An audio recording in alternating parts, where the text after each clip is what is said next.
जी। वाहेगुरु जी का खालसा वाहेगुरु जी की फतेह। अज कैलिफोर्निया वाला ढाडी जत्था सरंगी मास्टर जगजीत सिंह जी जग्गा, वीर सुरजीत सिंह जी सफरी ते दास सरबजीत सिंह साजन पंजाबी रेडियो यूएसए दे स्टूडियो विच आए। जयकारा मूवमेंट ਅਤੇ ਪੰਜਾਬੀ ਰੇਡੀਓ ਯੂਐਸਏ ਦੇ ਉਪਰਾਲੇ ਦੇ ਨਾਲ ਅੱਜ ਢਾਡੀ ਜਥੇ ਨੂੰ ਸਟੂਡੀਓ ਵਿੱਚ ਬੁਲਾਇਆ ਗਿਆ।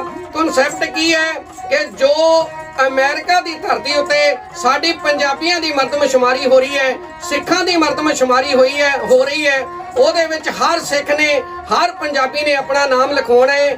ਬੁੱਢੇ ਬਜ਼ੁਰਗ ਬੱਚੇ ਨੌਜਵਾਨ ਇਹ ਸਮਾਂ ਸਾਨੂੰ ਮਿਲਿਆ ਹੈ, ਵੱਧ ਤੋਂ ਵੱਧ ਆਪਾਂ ਆਪਣੀ ਹਾਜ਼ਰੀ ਲਵਾਉਣੀ ਹੈ। ਕੋਈ ਵੀ ਇਸ ਗੱਲ ਤੋਂ ਪੰਜਾਬੀ ਵਾਂਝਾ ਨਾ ਰਹਿ ਜਾਵੇ। ਜਿਹੜੇ ਫਾਰਮਾਂ ਦੀ ਗੱਲ ਹੈ ਉਹ ਸਾਨੂੰ ਡਾਕ ਰਾਹੀਂ ਘਰਾਂ ਦੇ ਵਿੱਚ ਵੀ ਆਉਣਗੇ, ਆਨਲਾਈਨ ਵੀ ਉਪਲਬਧ ਨੇ। ਫਿਰ ਵੀ ਜੇ ਕਿਸੇ ਵੀਰ ਨੂੰ ਨਾ ਪਤਾ ਲੱਗੇ ਤੇ ਜੈਕਾਰਾ ਮੂਵਮੈਂਟ ਵਾਲਿਆਂ ਦਾ ਨੰਬਰ ਹੈ 5596777454 559 677 ਤੇ 7454। ਤੇ आओ ਇਸੇ ਕਨਸੈਪਟ ਤੇ ਢਾਡੀ ਜੱਥਾ ਚੰਦ ਲਾਈਨਾਂ ਆਪ ਜੀ ਨਾਲ ਸਾਂਝੀਆਂ ਕਰਦਾ ਹੈ। ਵਿੱਚ ਅਮਰੀਕਾ ਦੇ ਲੱਗੀ ਮਰਦਮਸ਼ੁਮਾਰੀ ਹੋਣ ਸਿੱਖ ਕੌਮ ਵੱਖਰੀ ਹੈ, ਇਹੋ ਦਿਖਲਾਉਣਾ ਹੈ ਕਿੰਨੇ ਸਿੱਖ ਵਸਦੇ ਹਾਂ ਅਸੀਂ ਇੱਥੇ ਆਣ ਕੇ ਤੇ एक एक सिख ने नाम लिखवाना है। मिलदा है हक सानू, बनिया कानून जेड़ा बनदे फर्ज ताई सारे निभाउणा है। रेडियो पंजाबी यूएसए दी आवाज सुनो, मिलिया है समा जेड़ा नहीं गवाना है। असी वखरे हाँ सारे जग नालों, समा मिलिया ते इहो दर्शा लईए किन्ने सिख ने विच अमेरिका दे मिलदा हक, ये गिनती लिखवा लईए, इकट्ठे होइए ते इको आवाज बन के सिख कौम दी होंद जितला लईए। कौम ओहो जो वक्त संभाल लैंदी, अपने रुतबे नूं सागर सुना लईए। चंद लाइनां ढाडी जथा आप जी दी खिदमत में पेश है। रहना जाइए पीछे साडी वारी आ गई, रहना जाइए पीछे साडी वारी आ गई। पंजाबियों है मर्द में शुमारी आ गई, पंजाबियों है मर्द में शुमारी आ गई।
पंजाबियों है मर्द में शुमारी आ गई, पंजाबियों है मर्द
खालसा पंथ वखरा गरे वालिया साडा ग्रंथ वखरा सब नालों खालसा पंथ वखरा गरे वालिया साडा ग्रंथ वखरा एक वाला पानी सब कैसी खा गई एक वाला पानी सब कैसी खा गई पंजाबियों है मर्द में शुमारी आ गई पंजाबियों है मर्द में शुमारी आ गई रहना जाइए पीछे साडी वारी आ गई रहना जाइए पीछे साडी वारी आ गई पंजाबियों है